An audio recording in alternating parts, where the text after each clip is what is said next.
即马时代有咧进步，男性请留职停薪育婴假申请的比例有咧增加，2024年有要27%。另外，新的制度嘛较有春秋，留职停薪育婴假会当以1日来算，也若家庭照顾假会当按点钟来算。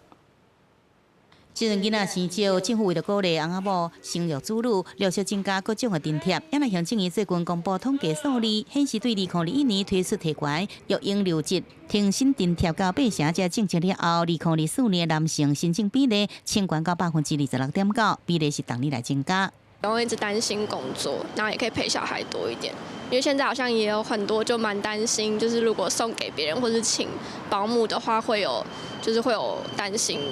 因为育婴留停的部分也不是用本薪啊，是用投保薪资的8成，其实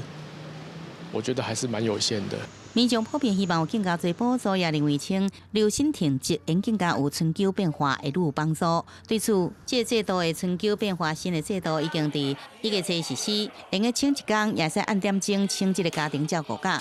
劳资之间怎么样去透过比较好的沟通的模式，劳工请育婴留停的同时，也不会去造成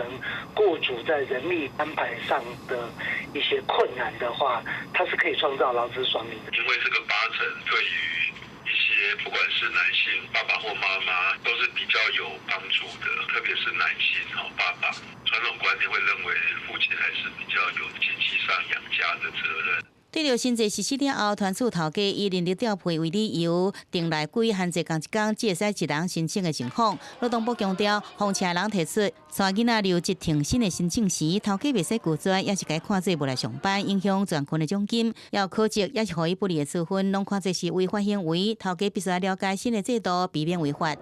记者综合报道。